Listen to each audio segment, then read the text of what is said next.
I hope everyone can hear me all right. Thanks all for coming.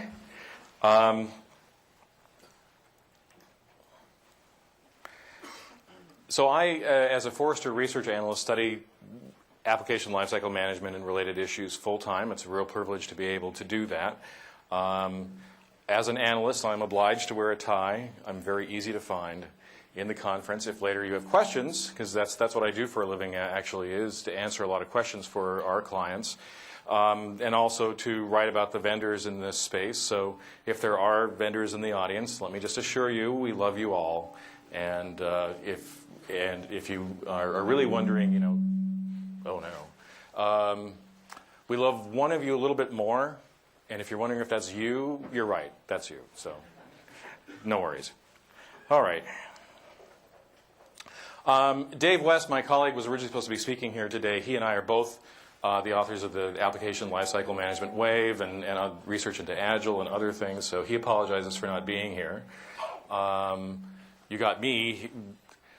I'm in the Seattle area, and my family says that I talk a little bit like Fraser Crane, so I guess it's appropriate, and I've got the tie. So, and what I'm going to be talking about is management of software development, and that's the real emphasis of the talk today, is what have we learned about the efforts to apply business management to software development, really kind of the heart of what ALM is. And the lessons we've learned have been, somewhat heartening, somewhat disheartening. We certainly had an approach that we tried for a good long time. It was a very predictable, understandable approach, which I'll describe in a moment here, but it wasn't a total success. There is a good news part of this, and that is that after some of those failures, we have been able to apply the lessons learned. And there's a nice coincidence in time with some newer developments in how we develop and deliver software that are making it possible to do ALM much better. So a good part of the talk today will be about those developments in the software world and exactly what they mean for an ALM strategy that you may be pursuing. But before we can get into those specific developments, I wanted to talk a bit about what makes application lifecycle management an urgent issue.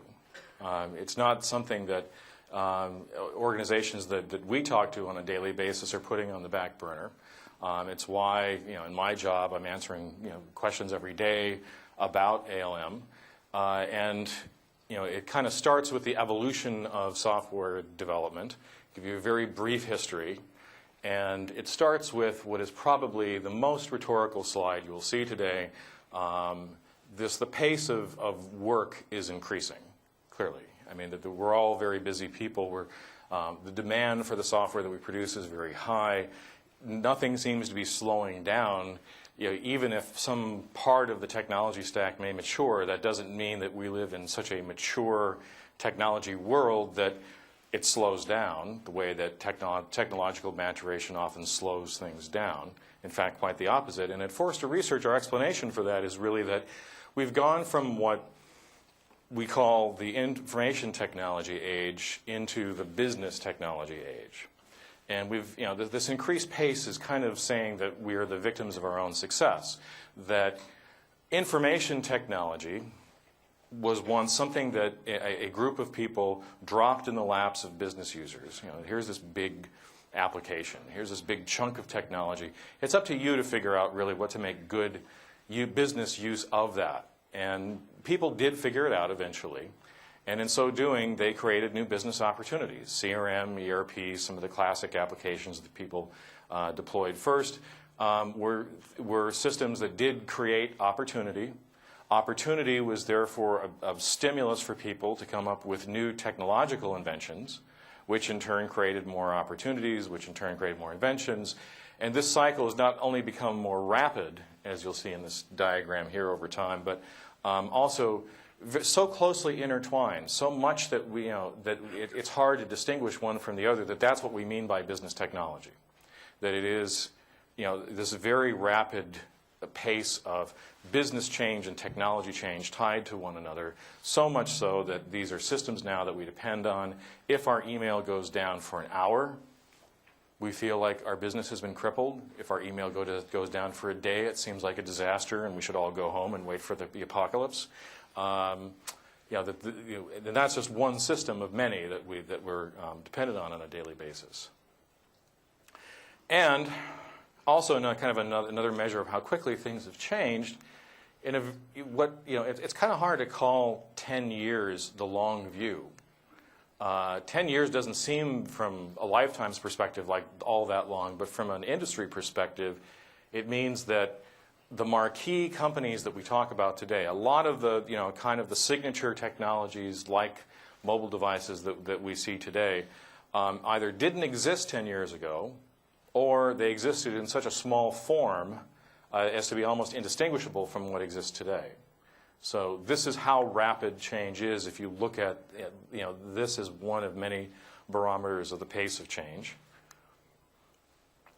Another barometer is that the platforms are changing very rapidly.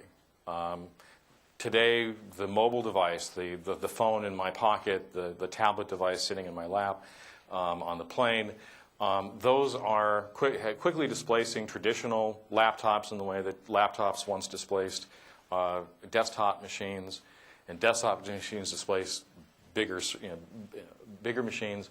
So we're seeing now that people are moving rapidly to this platform, not just as users, but also as software professionals. And they're doing it in a way that's very multi-platform from the technology producer side. What this slide shows, just in summary, is that if you look at what sort of platforms people are supporting, the norm is to support multiple. It's not the case that you can say, look, we got limited resources, limited time, we're going to declare iOS the winner, we're not going to worry about Android or anything else, that's it for us. That's not the case, because really we as technologists are being pulled where our customers are. And if our customers are on these multiple platforms, despite the inadequacy of the testing tools, despite the newness of the platforms, despite security questions we may have about the platforms, despite whatever, we've got to go there. And the reason for that, this is to go back to the business technology slide for a moment, just alluding back to that, is the priority for application development is really with customer-facing applications. We want to grab those business opportunities. And I know this is very hard to see. This graph, you'll see it better when you get the slides after the event, but the shaded part up at the very top is saying, among all the different other kinds of mobile applications one might build, by a big margin, the most important ones that people are building are customer-facing applications. That's where the work is. And if you've got to go where the customers are, you've got to go where the platforms are that they're using. You've got to give them basically what they want. And that is helping to increase the pace of change that much faster. And it's increasing complexity, too. Complexity is a word I'll be using a lot today. Complexity, is multiplying along with all these new platforms, all these new applications, et cetera. But the old systems don't go away. It's not, just as we can't say we have a choice about which mobile device we'll support, we're also not able to say, let's just forget about all those boring old systems that we had if the exciting stuff is in the world of what Geoffrey Moore has called systems of engagement. When I'm talking about the customer-facing applications, those are really systems of engagement.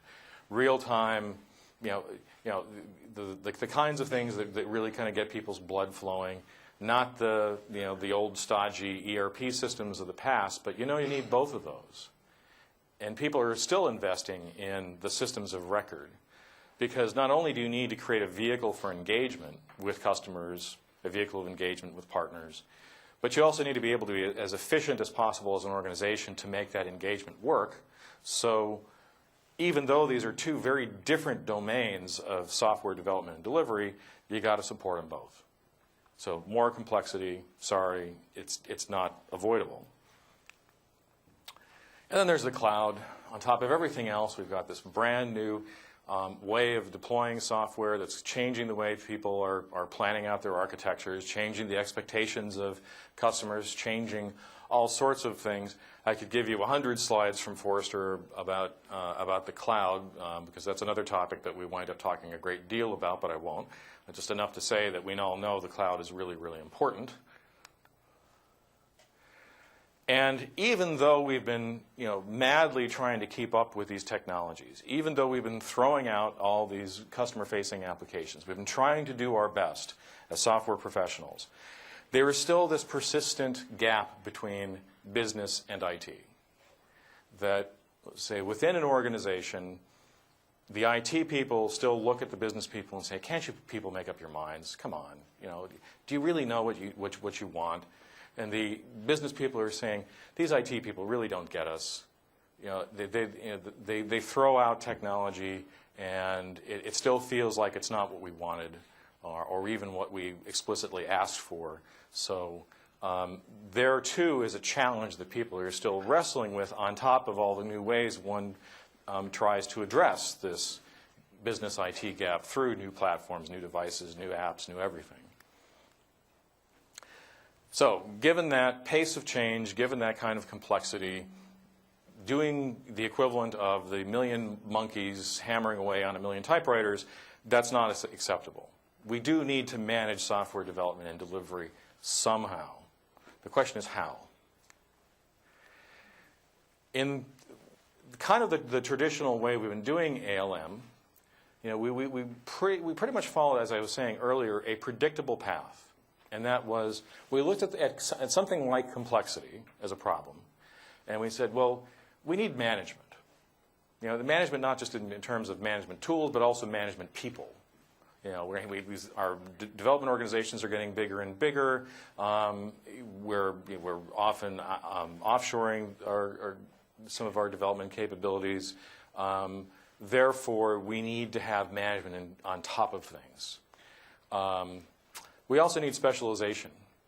Nobody can be good at everything. Nobody can know everything. So we need to have testers and developers and project managers and business analysts and so forth. And even within those roles, we need to have sub-specializations. So when I was a VP of product management before coming to Forrester, I spent a great deal of time writing up carefully worded job descriptions of what is the difference between a technical product manager and a product marketing manager, and so forth.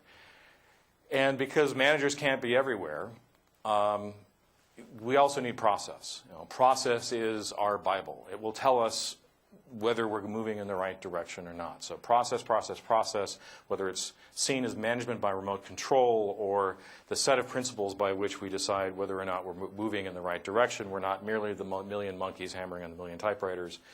We're doing something a lot smarter than that. We need process. But that created its own set of complexities, right? This itself is a complex picture, which creates its own problems. And they're problems that are somewhat familiar because we've seen them before in other industries. We've seen them really when people have tried to apply an industrialization model to some kind of business activity. And we've seen its flaws. We first of all have seen efforts to get people to be individually more efficient, to do time and motion studies, the most horrible thing imaginable. Just, let's figure out for the average worker what's the exact set of movements or what's the exact set of steps in a task they need to do in order to complete the task properly, and then let's make sure everybody follows that. That's a very, very narrow and largely ineffective way of looking at how to get people to be productive. And it's also often informed by very ineffective and inaccurate measures of productivity, such as just looking at developers as spewers of code, and the more code they spew, the more productive they are. Well, I think we've arrived at a point where we've decided, or at least most of us have decided, that's not a good measure of productivity. We've also seen the assembly line as a model. And the assembly line in software development is, well, we've got these phases, and there are these stage gate decisions that we have to make, and we have to keep this assembly line rolling forward through all these different phases. The problem there is that that's a brittle system. That the moment any part of the assembly line breaks down, the whole thing breaks down. And people have tried to keep the assembly line moving in software development in a variety of ways. One way I'll call out is sometimes you'll see people with a real fetish for workflow, that they'll use business process modeling tools or some other kind of workflow mechanism to say, okay, if only we could describe exactly what people should be doing, then by God, you know, if it's more than just like one person, if it's a bunch of people, we'll still know when in this task, you know, something gets passed from person A to person B, it'll work. That just pass it along, pass the baton, pass the code, whatever. Do that, and the assembly line will keep running. And of course, if you can automate some of that, that's supposedly even better, right? I mean, but even if you have robots in a factory that are welding parts onto a car, bolting doors onto a car, it doesn't mean necessarily that the overall process is any less brittle than what I just described. It still can break down. It means a little piece of it may be more efficient because it's automated. But it doesn't mean that the overall process, the overall work needed to deliver quality software to somebody is going to work better. And I think, you know, kind of the software equivalent of this is where people sometimes conflate ADM with ALM. Now, ADM, a set of tools often providing fantastic automation to make developers and testers and other people in the core development team more productive, you know, is not necessarily going to help manage the entire process. So whether it's, you know, certain tasks get automatically generated if there's a defect created, or you know, there's, you know, a nightly build script that runs and so forth. That's all great. Automation is critical. I'll talk a lot about automation later too in glowing terms, but it's not a solution for the overall management problem. Nor is kind of industrialization light checklists. You know, well, if we don't necessarily think that the assembly line can be automated or run the way that we expect, at least we can take this very complex set of processes, come up with some kind of checklist, and then just make sure people check items off as they go, that they don't miss important steps, they don't miss important deliverables.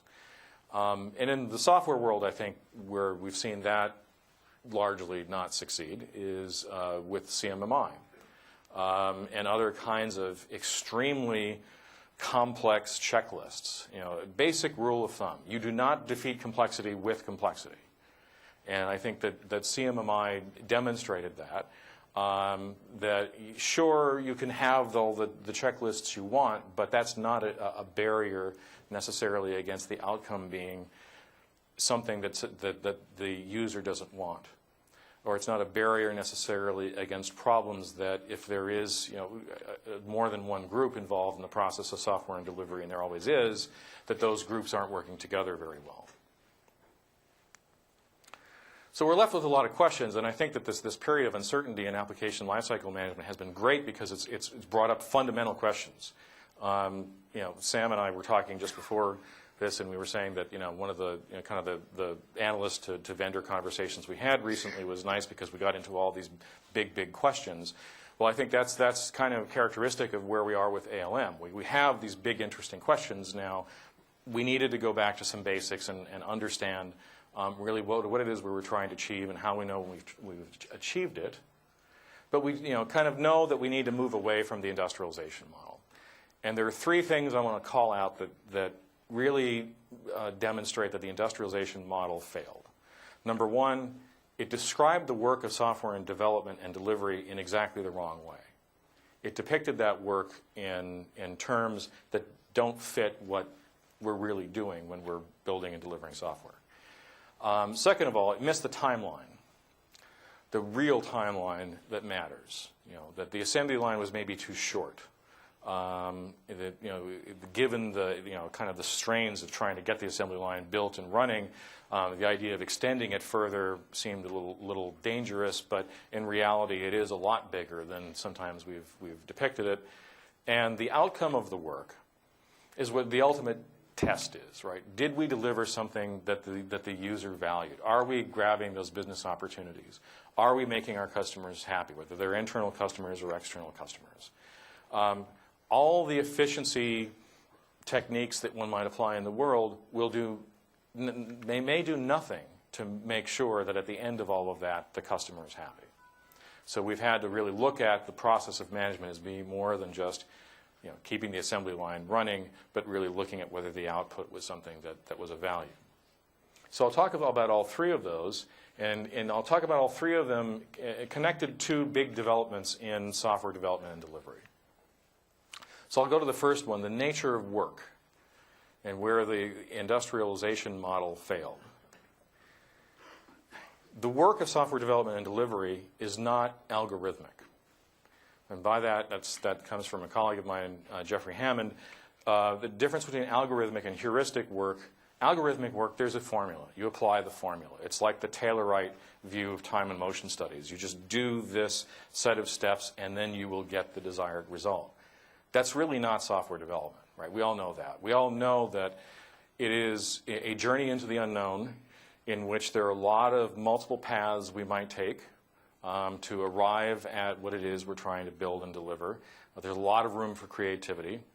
There's a lot of room for serendipity. You know, these moments when people working together come up with something that none of them individually would have come up with on their own. And so, therefore, what we're not really looking at is a set of people standing on an assembly line doing separate tasks. What we're looking at in the world of software development is something more like a band. And the chemistry of the people in the band, the capabilities of the people in the band, those serendipitous moments when you come up with creative solutions to things, that's the sort of picture that better describes the work, and certainly does not fit the industrialization model one bit. Meanwhile, we've seen this surge of interest in Agile. So I said we write about Agile. We've been doing surveys about Agile adoption now for a couple of years at least. And we've seen, starting in 2009, just a huge uptake in Agile. That was where things suddenly spiked. During, by the way, very bad economic times. I find that really significant. So much so that we can definitely say that Agile is in the mainstream. If a third or more of teams are doing something they're calling Agile, that's pretty mainstream, including more mainstream than, I would say, some pillars of the software methodology community that we've talked about in the past, which have lower rates of adoption than Agile does today. And that's not a coincidence, given what I said about the failures of the industrialization model to really capture the heuristic nature of software development work. Really, Agile started with the assumption of heuristic work. Right? There was a lot of unknown in software development. We needed to come up with a methodology that allowed people to deal with those unknowns. In fact, at the Agile conference this year in Salt Lake City, which was the 10th anniversary of the signing of the Agile Manifesto, the people who signed that manifesto said, one of the competing names for Agile was adaptable or adaptive software development, not Agile software development. That really one of the key benefits they saw was the ability to adapt to the unknown, make corrections, experiment, see what failed, see what worked, and so forth, follow that heuristic model. And kind of the model was pretty simple. Rather than, again, try to attack everything all at once, all that complexity, with a huge checklist or some other mechanism. I said, let's take a fundamental part of software development, the iteration. Let's restructure that iteration. Let's change the way that we think about what we're doing within that space of time. Let's change the way how we do it. And Agile, especially Scrum, did it in a way that was very customizable, allowed people to kind of tinker with it a little bit to fit their organization. And encouraged people to focus on delivery and the definition of done and handing off working software, et cetera. Not merely just kind of creating a Ford Pinto and passing it down the line, in software terms, something that didn't quite work. Make sure that it does work, that it doesn't blow up before you deliver it.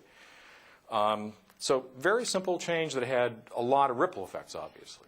In fact, every time I go to an Agile conference, there's a new set of topics around the ripple effects of Agile on things like UX, which there'll be a talk about later, or the change of Agile, how Agile has changed the handoff to operations, which we'll talk about here in a moment.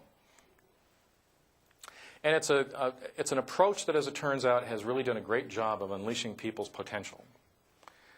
As I said, you jam people into the assembly line, or you do these time and motion studies, and what you've done is you've erased the ability of people to excel. As we've learned from research into how software developers work, we've seen that the difference between a mediocre developer and a fantastic developer is an order of magnitude of productivity. And here I'm using function points as the measure of productivity, but wouldn't necessarily say that that's the only one, or that's the one I would recommend wholeheartedly. But we got to have something here. But if we do the math and we look at the difference between somebody we pay $40,000 to and is doing an okay job, and somebody we pay $200,000 to and is doing a fantastic job, of order of magnitude better job, we're getting more out of our investment. Which has a lot to say about why I get a lot of questions these days about about how teams should be structured and how we should hire developers and so forth. But this could not happen on the assembly line. This could only happen with a methodology like Agile, where you allow people to kind of explore, experiment, figure things out for themselves, work as a band, not as a set of assembly line workers. And people genuinely who have adopted Agile have recognized that these mid-course corrections are important. Agile has a lot more benefits than just velocity. And for a long time, velocity is really what dominated the conversation about Agile. It's about speed, speed, speed. No, speed is good, but speed to a short iteration allows you to make a mid-course correction. You learn something, you change something. It's not merely about blazing your way through the backlog. It's about giving yourself the opportunity to put things back into the backlog once you've learned something, which will be another topic in a later session here at this event. But let me caution for everybody here for a moment. When I say Agile, what I'm talking about is something that is not pure Agile. Most people, when they adopt Agile, are not doing what if you bought a book and you looked at all the Agile practices, they're not doing all of those practices, and they're not doing exclusively Agile practices. They're also mixing Agile with other things. So having said that, if there are any people who are really bothered about that, okay, take a deep breath. It's okay. Because really the norm now is a mix of waterfall and scrum. Water scrum fall, as my colleague Dave West called it, that people don't just do a series of sprints off into infinity. Right? There are beginnings and endings to projects, to product releases. There are moments when you have to go through an audit that halt the development process and you have to demonstrate compliance. There are lots of reasons why we have to have sometimes a beginning and an end. The water part being the beginning where there's the planning and some requirements work, the end where there is the delivery and some important testing that may happen prior to that delivery. And then in between, sandwiched in between those two water and fall parts, is genuine Agile, a series of sprints. Look exactly often like what we expect to see. But that's the real norm, not the sprints off into infinity. Which scares people sometimes, because that means there's a roadmap that they have to come up with on their own. How they're going to figure out which Agile practices to adopt first. How they're going to mix Agile and waterfall in this way and somehow not pollute Agile to the point where it dies. So how do we know we've done Agile right? How do we know if we're moving in the right direction? That's where Lean has been really good, and where Lean has been introduced not just into kind of cocktail party conversations about software development, but people are genuinely embracing Lean at a pretty crisp rate, because it provides some guide rails. It tells you whether you're going in the wrong direction or not. It keeps you on the path. Has a set of principles about flow of work, about the prevention of waste, about continuous improvement that allow people to step back from their daily work as Agilists and say, yeah, we're doing things right or wrong. There is a set of principles for retrospection then that mesh nicely with the Agile philosophy itself. So we're at a point, too, where people often say Agile and Lean in practically the same breath. So, as I mentioned before, we went through this big spike in Agile adoption in 2009. I see more Kanban boards today than I've seen in all the years previous. And so clearly, some aspects of Lean not just lean thinking, but some practices that have been inspired by lean are increasingly important. And increasingly important in an interesting way here. Where we often see Kanban taking hold is in the transition from work being done in one group to work being done in another group. That handoff process, that we've talked about before, didn't work too well on the assembly line. People are looking at Kanban as a better way of doing that sort of cross-group collaboration in software development and delivery. Because it's not just developers, right? We've got a lot of other people involved before we're actually finished. So that's a good segue then to talk about what the real timeline of software development is. When we are building something and delivering it, what is the real timeline? Well, it's not done until it's delivered. I mean, that's the basic principle, right? We used to have the golden master copy mindset in development teams, that we got to the point where we did the final build, it was all tested, ready, our work was done. We were not at all concerned about what happened next. That was somebody else's job. We threw it over to the wall to them. And throwing it over to the wall was not a fast process, first of all. This is a pretty scary statistic right here. This is one slide alone that should shock people, and has, into thinking that there is some work to be done in the delivery process, that there's a lot of waste there, there's a lot of potential mismanagement there, that if I make a one-line change, and the average time it takes for that one-line change to go live is a week, that's not good. It's not good for a whole heck of a lot of reasons. But it's perfectly understandable, given how we have been thinking about delivery as just throwing things over the wall to the people involved in release management and operations and so forth, who naturally have questions, right? They're involved in the avoidance of risk and catastrophe.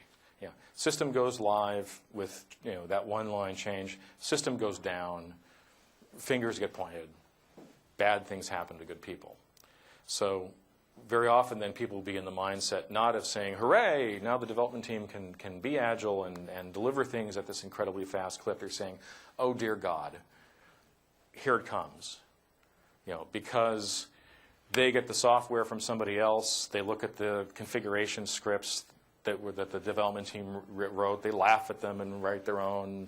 They wonder whether the testing environment at all resembled the real deployment environment. So there are reasons to be cautious. It's an understandable barrier that has to be crossed here. There are other problems in crossing that barrier. Legacy systems have made it people very mindful about when you do deploy something new, do all the necessary steps to test it before it goes live. Extra work needs to be done above and beyond coming up with that golden master copy.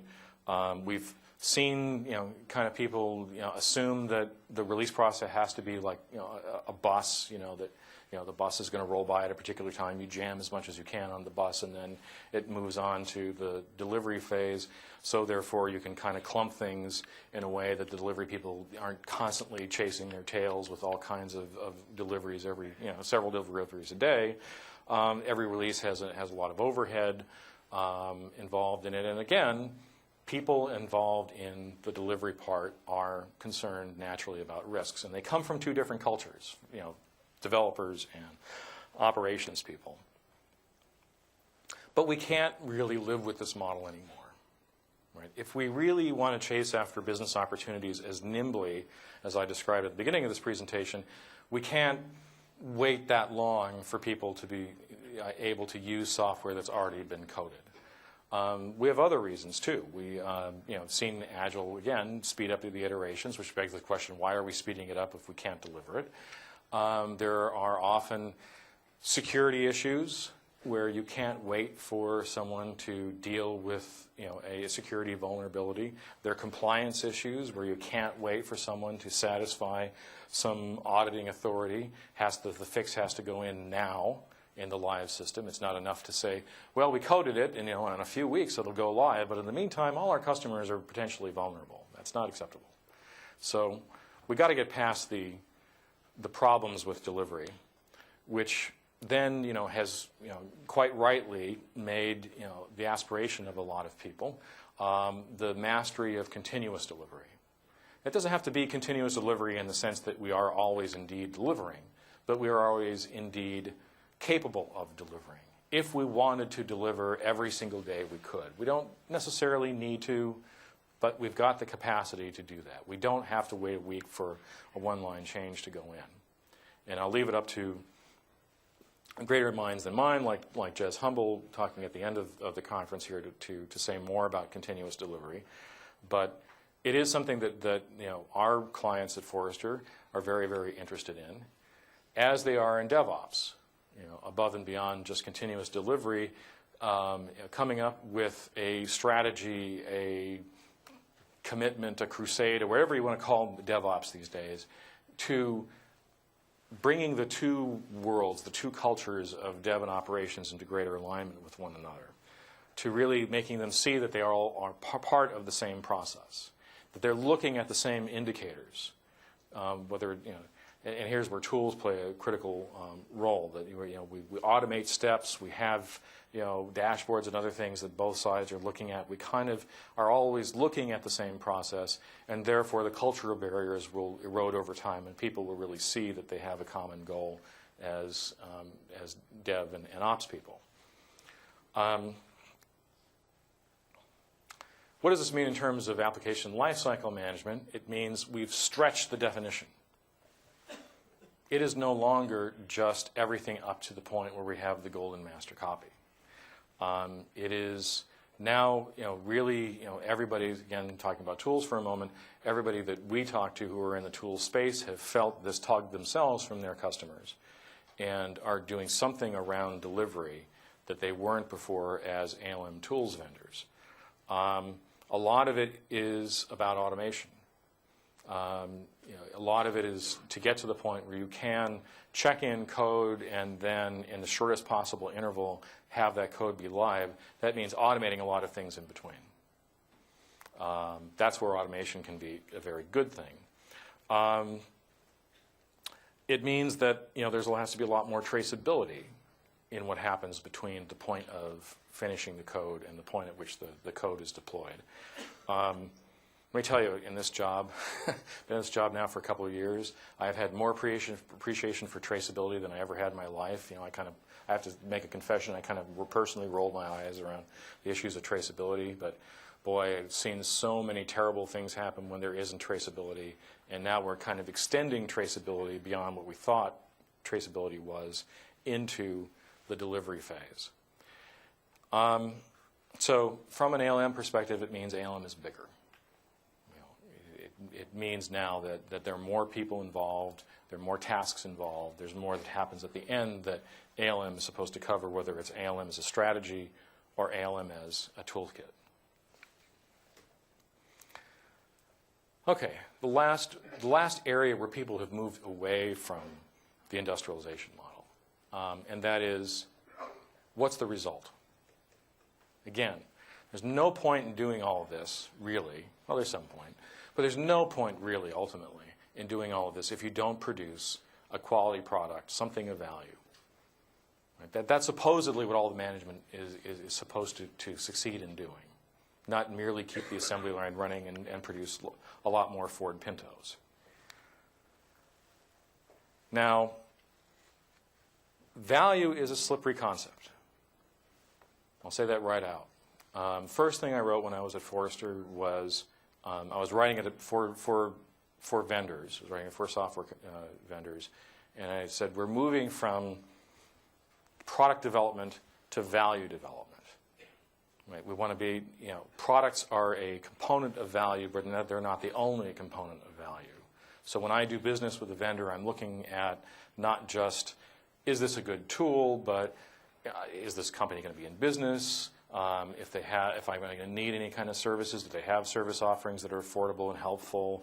Are there adjacent products that I might be interested in that they have, or that a partner might have, or how well do they integrate with open source tools? I have a lot of questions about that product, but also about the value of doing business with that company.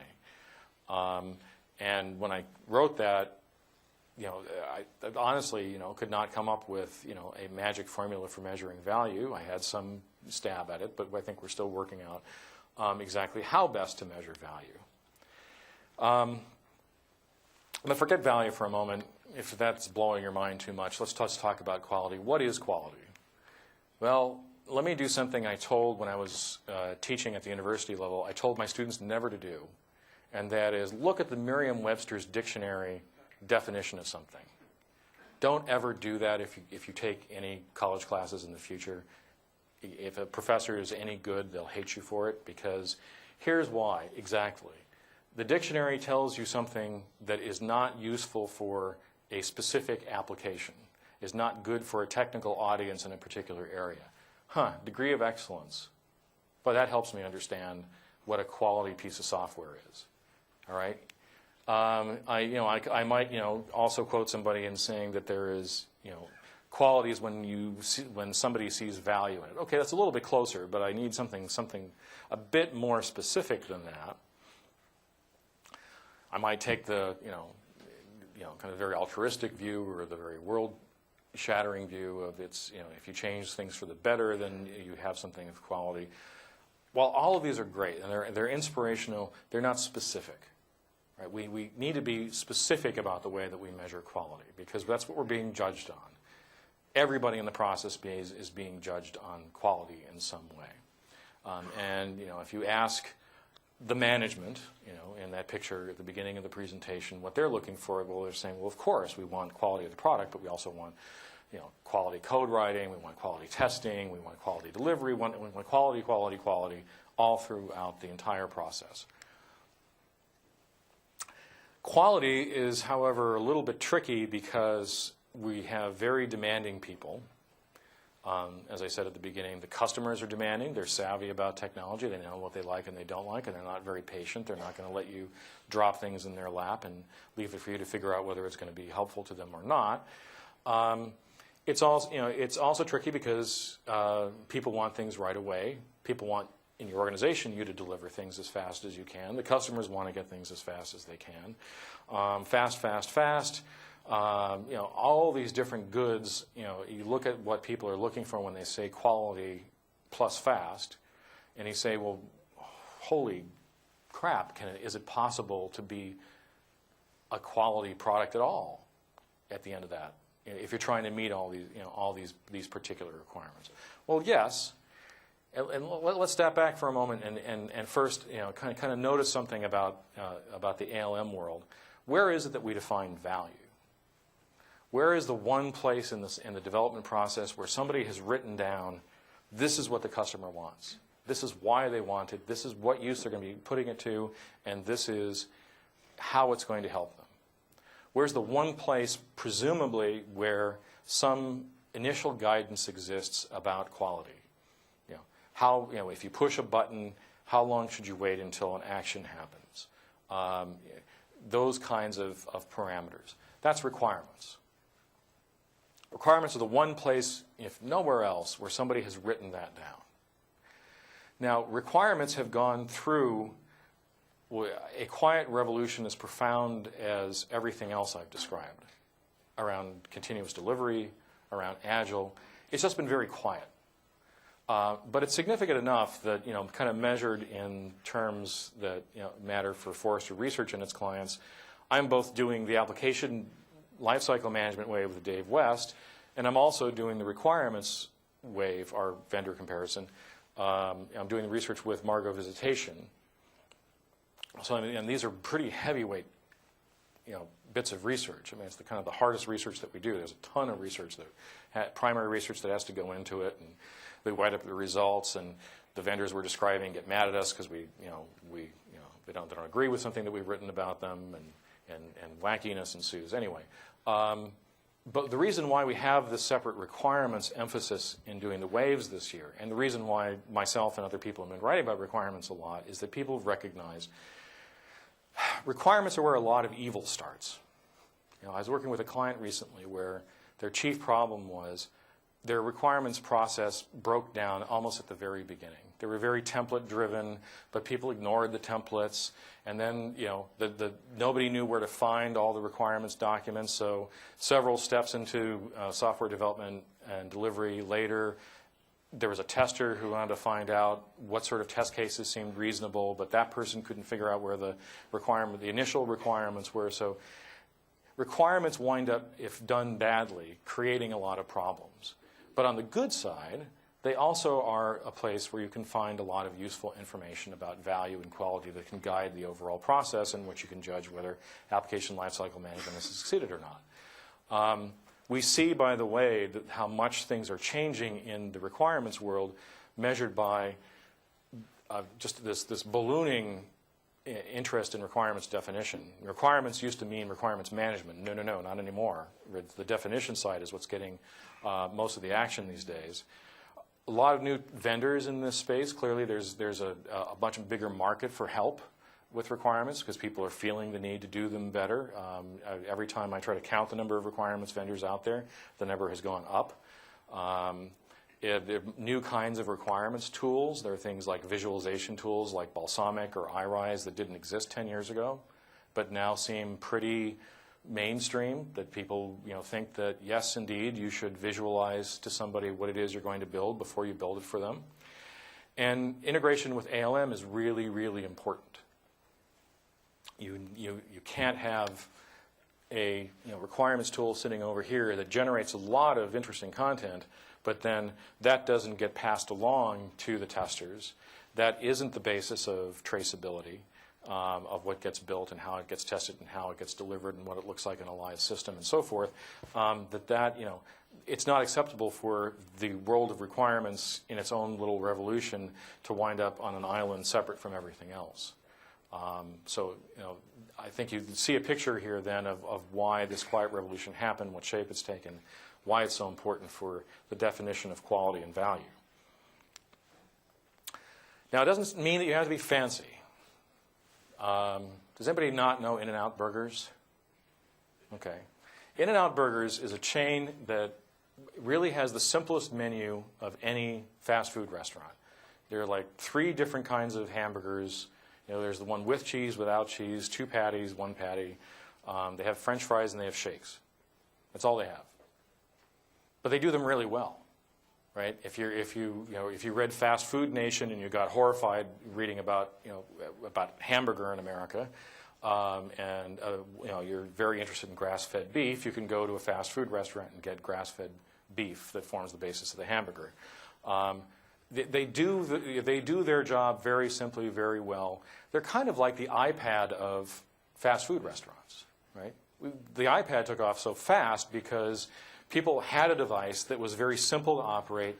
The apps themselves did simple things very well, but that's really what you were looking for. Doing your banking, browsing the web. I mean, that's what people really wanted from their devices often, why the tablet devices took off as quickly as they did. So we're not talking about necessarily making life harder for application developers by throwing more requirements at them. Far from it. In many cases, what we're doing is we're cutting down the complexity of what they think they need to build if you're doing requirements right. Oops, wrong way.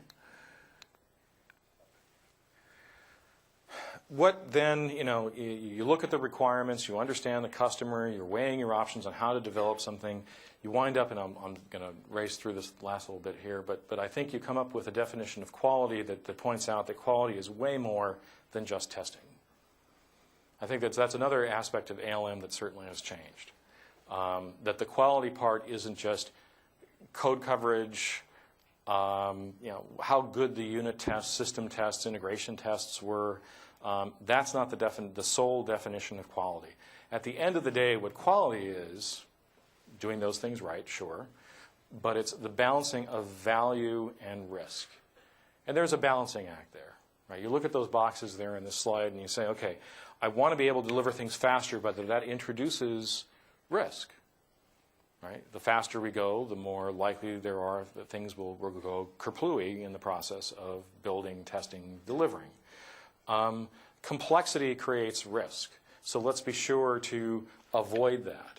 That there may be things that the customer never sees that are nonetheless barriers to quality, things like technical debt, that over time accrue in an obnoxious way, so that at some point we're spending more time on dealing with legacy issues than we are providing new value for our customers.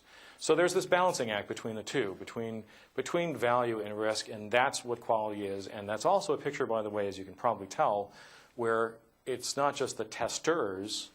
As I said, it was not just testing before. It's not just the testers who are responsible for quality, but it's everybody in the development team has some responsibility for quality, some commitment to quality that they have to make, some ripple effect of what they do on the ultimate quality of the product. And that, again, is what ALM has to capture somehow, not just declare victory once all the tests have been run.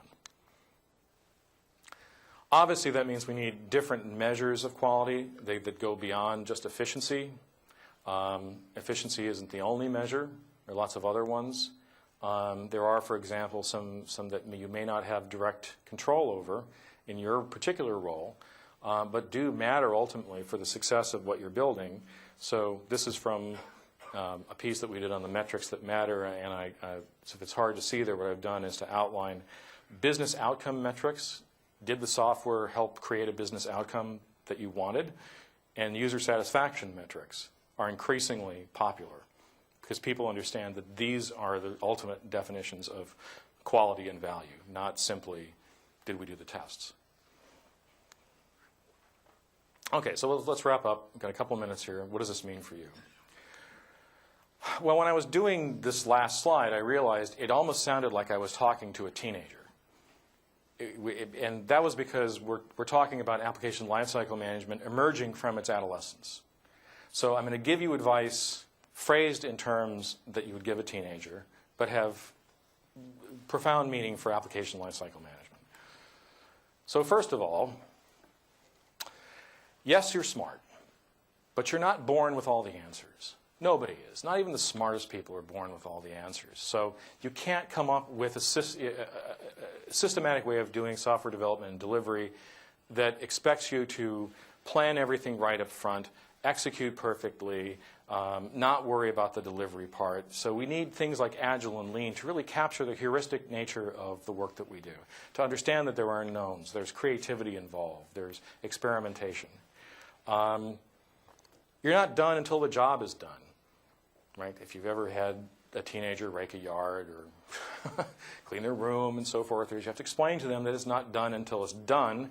So you've got to go past the golden master copy. You've got to include what happens in delivery and ultimately what happens when operations gets the software and it goes live. You're not the center of the universe. You may think you're the center of the universe, but the development team and related roles, testers and so forth, they're not, they may congratulate themselves on a job well done. They may think that they've been perfectly efficient, they work together great, but if at the end of the day, the measures that matter, user satisfaction, business outcomes, other things, if those ratings are low, you have not succeeded. And that's because you are not the center of the universe. And last of all, you don't do yourself a favor by trying to be a loner. And this is really kind of a comment aimed at people building tools, whether they're commercial or open source. What we see is in talking to our clients is that there is no such thing as a point solution that stands on its own, whether it's a requirements tool or a defect tracking system and so forth. All of these things are integrated with something else. And sadly, vendors, there's no suite level sale. Right? You might buy most of the things that you want from a single vendor, but people still may want to use Hudson along with whatever other ALM tools they want to use. They may want to use some other vendor's requirements tool with all the ALM tools that you provide. So therefore, the killer app these days in application lifecycle management is integration that allows for flexibility as you build out your application lifecycle management strategy, as you work with the tools that you have, and you build out the new tools that you don't have yet. Sorry I didn't leave time for questions. I had a lot to talk about, but I will be here through the whole day. So if you want to stop me in the hall again, I'm very easy to recognize being the only guy in a tie. So Thank you all for coming. Hope that was useful, and then look forward to talking to you maybe in the rest of the event here today. Thank you, Thomas.